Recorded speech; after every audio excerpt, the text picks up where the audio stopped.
All right, so let's go ahead and make this box float. We've got a box in our level right there. And here's the blueprint for it. And it starts with an event tick. Remember I talked about those, use them sparingly, but it's okay to use them. There's nothing wrong with it. It's just they take a lot of processing power. And you want to make sure you don't have too many event ticks in your level. But for today, we're going to use an event tick. And also, it doesn't show the timeline here, but we'll figure it out. So on this one. So the first thing is I need to get an event tick. I need to set up a timeline. I need to get a set relative location and add my cube to the target. I need a new location X, Y, and Z. And you can see it's going up and down. So my new X and my new Y aren't going to change. The only thing that's going to change is my Z, the up and down portion of the box. Because I don't want the box moving like left, right, back, and forth. I just want it hovering up and down. So we're only going to change the location of the Z axis here. In order to do that, we've got to set up a track in our timeline. So let's go ahead and do that. I'm going to pull this off to the side. And then we'll come over here. We're going to open up a blueprint for this. So let me open up my content drawer, and I'm going to dock it in the layout so you guys can see it. And no, I don't need to reopen the last asset. Thank you very much. All right, so I'm going to go into content. I'm making an let's stop filtering because I can't see everything else in there. And the teacher said that all of my blueprints have to be in their own folder. So I'm going to start off by, maybe I need to pull this out. Right click, and I'm just going to say new folder. And I'm going to call this IE_01. This is my first interactive element in there. So I'll double click it and open up that folder. And I want to make a blueprint with a cube that goes up and down. It doesn't necessarily have to be that cube. That one's already in my level, so I think what I'll do is I'm actually just going to create a new one. So I'm going to right click. I'm going to create a blueprint class, and I'm just going to use an actor for that. An actor is an object that can be placed or spawned in the world. Hey, that sounds just like what a box does. So I'm going to say that, and I'll call this, the teacher said to call it IE01. You know what, for here, you can label them if you want to. Since the folders are going to be numbered, you can call this. So I could call this floating box underscore BP. So floating box underscore BP. All right, so that's it. I'm going to double click it to open it. There it is, and I'm going to pull this up just a little bit so I have some more space. Maybe I'll pull this down a little bit to have a little more space. All right, over here I've got a floating box, and I'm trying to see. Oh, you know what? Yeah, that's fine. That's fine. We're gonna try to figure out if I want to do this. I don't know if they did this for a timeline. No, this is okay. Good. This is a blueprint class. So we're going to go into our event graph right here. Right click to create new nodes, but I've got an event tick that's there by default. So I actually, if I wanted to, I could delete these other two, or I can just use the event tick. I like to kind of separate it from the other ones. So I use my event tick. We said that we need to drag a timeline off of there. Let me pull that back a little bit, give myself more room. A little more room. So I'm going to pull off my my event tick. I'll create a timeline. Right there, add timeline at the bottom, boom, add my timeline. I can call it something, this will be, I don't know, floating box, sure, floating box timeline. And we said we also need to set the relative location for it, so I'm going to pull off the update. So when my timeline updates, I want it to set relative location. There we go, right there. Set relative location. I can also do rotation, but we'll just do location. You can play around with the other one. Right there. All right, the target is the default scene route. We can change that. And also the new location. So first of all, the new location here, we said that we only want to do the z-axis, not the x and y-axis, but I want it to kind of float up and down again. And this doesn't allow me to do that. It only allows me to set one number. So instead of floating, it would just set it to a particular location. I don't want that. I want it to float. So we've got to break this location here. Notice that it's a vector. So I want to split that vector into its x, y, and z components. I do that by right-clicking on new location on the channel right there. I right-click on it, and then it should allow me to split struct. Why is it not allowing me to split the struct?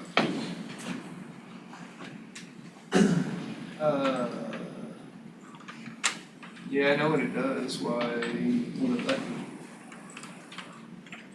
I have to pull off of it, split. That is not what I want.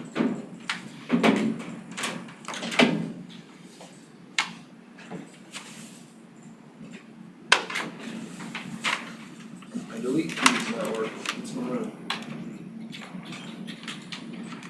Alright, the way to disconnect it is to hover, Alt, click. Disconnects it. Why will that not delete? That's really weird. What's going on?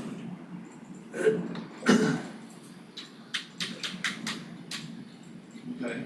I don't know, I'll just pull it out of the way. It's kind of really weird. Alright, so anyway, notice my default scene root here. Let's just keep moving on. I'm going to pull that off screen since it won't delete. Alright, my default scene root right here is my target. We said we want the target to be a cube. If we look over here under our components, it says default scene root. That's what this is relating to right there. That's the same thing. I'll pull it over here so you can kind of see them together. I don't want the default scene root. I want a cube. So let's add a cube in there. Now, there's one right here, and that one says it's a static mesh component used to create an instance of a static mesh. It's a piece of geometry that consists of a static set of polygons. Sure, let's try it. Boom, cube. Let's do that, and then drag the cube on top of default scene root. So I'm just going to click, drag, and drop. And look what it says. Drop here to make cube the new root. The default root will be deleted. Boom.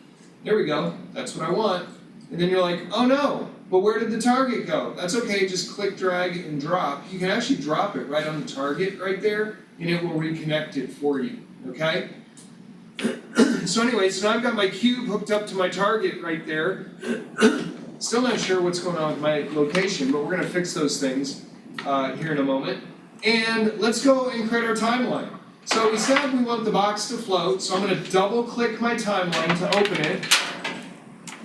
That opens up the timeline. I don't have any tracks in here, and you're like, oh no, where's my timeline track? I'm going to go into plus track, which means add a track, and I'd like to add a float track. I guess I'm just going to add a float track. Alright, right there, I'm adding a float track. If I'm new at this and I don't know what my numbers are, then I'm just going to have to put numbers on and see what works. So I want the box to float from, I don't know, I'll create a key right here. So I'm gonna add a key here, and then let's see if watch my hand when I'm making it float. If I'm talking myself through it, so I'm just kind of going 1001, 1002, 1001, 1002. So maybe over the course of 2 seconds, I'm just making the box float. So I want to make sure right here the length it says is 5 seconds. I don't want 5 seconds. I want 2 seconds. So you see it shrunk my level all the way back to 2 seconds. So over the course of 2 seconds, I want it to go from 0. Let's get it back to 0 here. So I'm also going to right click, add a key there. It's not quite 2 seconds, so I'm going to have to click there and go 2. Make sure the value is 0 of this key. Click on this key. That should be 0. So my value is 0. So if it's only 0, 0, it's going to stay in the same place. I want it to go up a little bit, so let's create halfway at 1 second. Let's create a key up here. So I'm going to right click, add a key to my curve right there. And I don't know, what is it, 0.4? Sure, 0.4. But I should probably put these down maybe a little bit further. So instead of 0, let's do like, I don't know, negative 0.4. How about that? negative 0.4, and you can see it went down, and I'll do the same thing here. And again, I'm not sure what this is gonna do, negative 0.4, so those are equal, so it'll be like a cycle. And so it'll go up, and then it'll come back down, and it'll start over, and it'll go up, and it'll go down. Over the course of 2 seconds, it'll just kind of float in the air. The other thing is that, but when it floats, look at this, it doesn't look floaty. But let's look at it first with this curve on it. It's a straight line up and a straight line down. And let's see what it looks like. I'm kind of happy with that. So I'm going to save, compile, and let's go back into our event graph. So I was in my timeline. The way I get there again is by double clicking. It takes you into your timeline right up there. So let's go into the event graph. I've got my cube, my floating ball. All right, so there's my new track that just showed up. So right here is this. It says new track. I didn't label it, but I guess I could. So I'm going to right-click it, rename it. You saw where in the event graph where it says new track 0, and you're like, what is that? If you come here, you can name your track. So I'm going to right-click, rename it, and I'll just call it box float height. How about that? Box float height. Okay, so now when I go back to my event graph, look at that. It changed my timeline, my box float height, so I know exactly what that is. Let's see now. If I'm going to attach this green float channel to a yellow vector channel, is it going to like that? It's not going to like it at all. So it had to make a little conversion in there. But what it did was it converted all three axes, X, Y, and Z. I don't want that. I need to split that so it only does it on the Z axis. Maybe I can split it. Here, why was it not splitting before?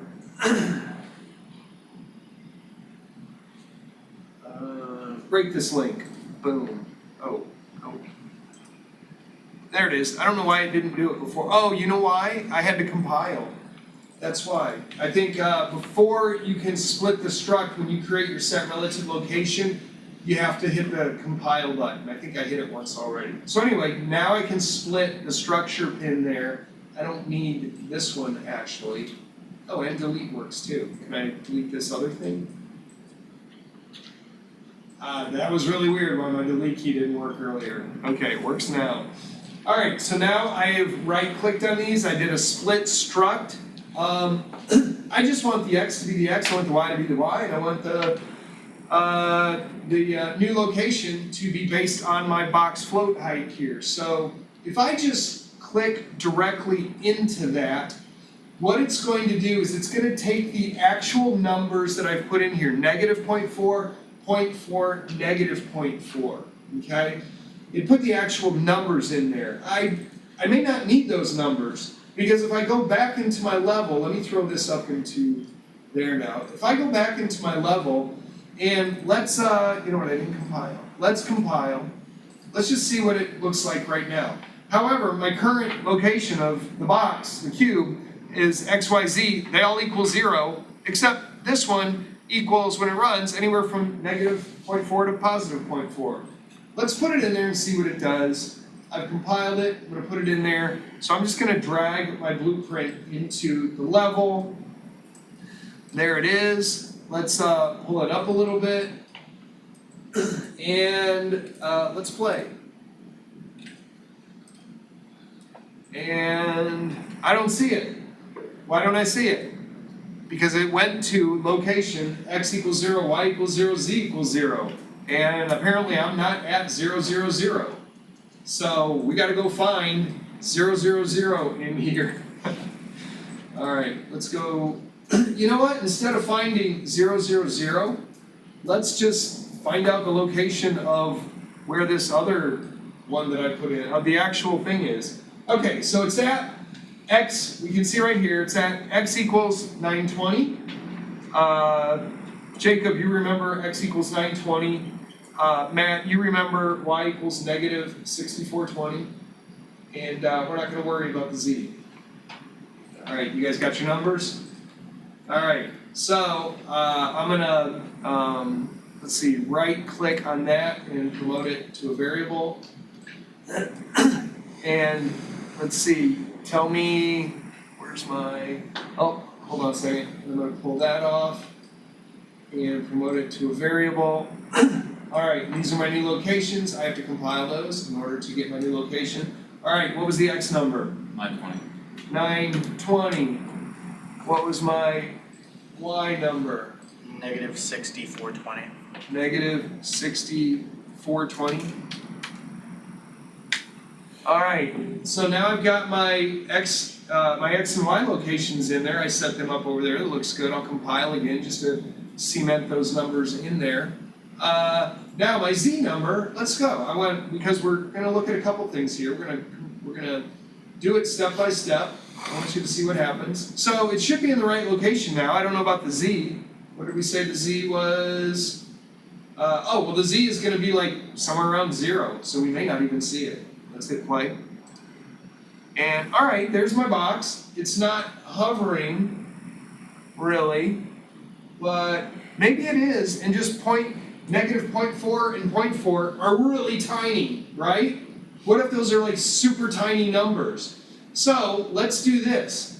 I could go back into my timeline and put like really large numbers in there. I could do that, that's not a problem. See, I can do that, and there's -2, but look how much I gotta scroll, 16, 32, 64. I could do that, but there's probably a more efficient way to do that, which there is. So, and it's done in the blueprint, and we get to learn something. So let's go into our event graph. Let me pull those up and out of the way a little bit. And our new location of our Z, instead, let's put a multiplier in here that will multiply whatever our timeline numbers are. So I'm gonna drag off the box float height, and if you just type in the asterisk key, so asterisk, it comes up multiply. The asterisk on our keyboard means multiply. So there it is, multiply. So what I want this to do is I want to multiply whatever number is in my timeline by this second number down here, and then output that number into my Z location right there, okay? I want you to do that. So if the number wasn't big enough, I can start with like 10. So it's gonna multiply, negative, where are they? To get these back to within levels, you can zoom in to fit right there. So it's gonna multiply negative 0.4 times 10, which would make it negative 40, and it'll multiply 0.4 times 10, which would make it, well, not 40, but 4. So it'll go down to -4, up to 4, back down to -4. Keep in mind, this is a straight linear curve here. We still need to fix that, but we multiplied it by 10, so those are my new numbers for my Z location. And let's, one other thing we forgot to do in our floating box here is we forgot to loop it. So here's the button for looping, because I want it to do it continuously. I don't want it to do it just once. So let's loop it and compile it, and then go back into here and hit play and see what it does. All right, so you can actually see it moving a little bit. I ran into it. See it moving a little bit? That's not very much. It's floating, but not very much. So let's make it float more. So apparently 10 is not a big enough number. So I'm gonna go back into my event graph, and I'm gonna change this to like 30. Let's see if that's a little more floaty. And also, the location of the box, what do I want to do here? So anyway, let's just see how that works. Oh, I didn't compile. Anytime you change the number, you also have to compile. Go back into here, hit play. Okay, it's floating a little bit more, you can see. So it's kind of a floaty box now. I guess I could put it up to 50. And why isn't it higher? Why is it not higher? So, all right, so I'm gonna crank this up to about, 60. Let's just double with it, make it really super obvious. All right, it's 60 right there.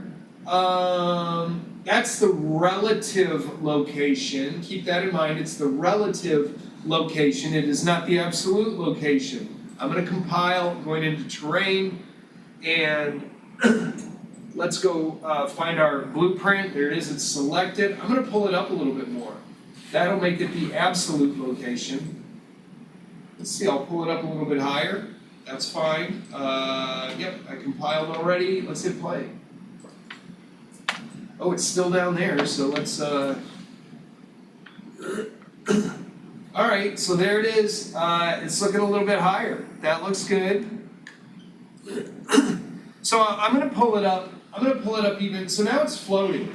It's definitely floating, but I need to get it up higher, and just raising the actual blueprint itself up isn't gonna work.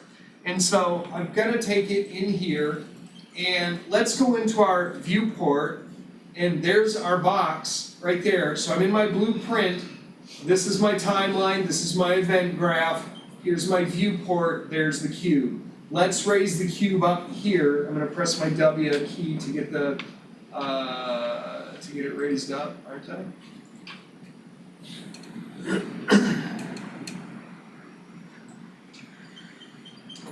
I'm not getting it raised up here.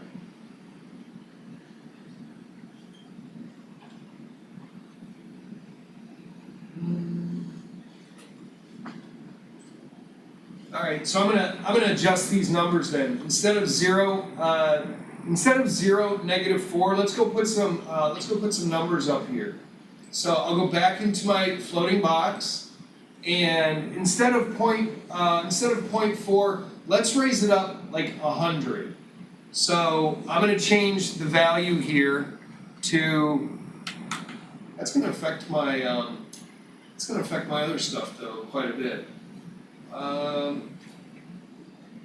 So, and then if I made this like 100 and, I don't know, 105, and then make this other one 100 as well, because we want them to be equal. Well, let's just see what it does. So anyway, and I'll click on the zoom in, there it is. Oops.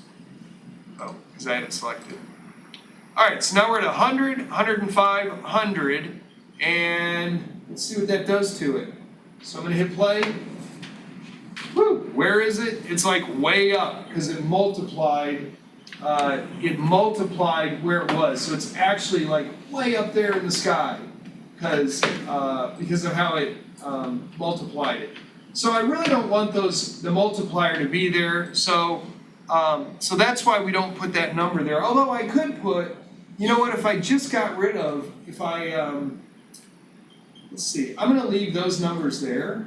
And let's go back into our event graph. And if instead of the multiply, what if we just went straight into the box height there? And my new location now is still there, so let's compile that and see what that does to it.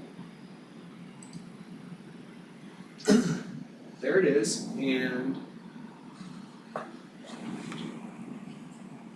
you can see it barely moving. Barely moving. So I'm going to make it move a little bit more. And I want it to be more obvious.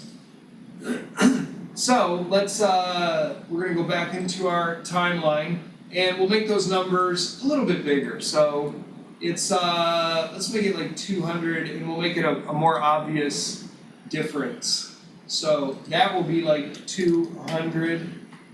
This will be 200 as well. And this one will be, let's make it like, I don't know, 240. There we go. And then select those. All right, let's do that. Compile, go back in, and hit play. All right, so now it's doing it. But look, it doesn't look natural.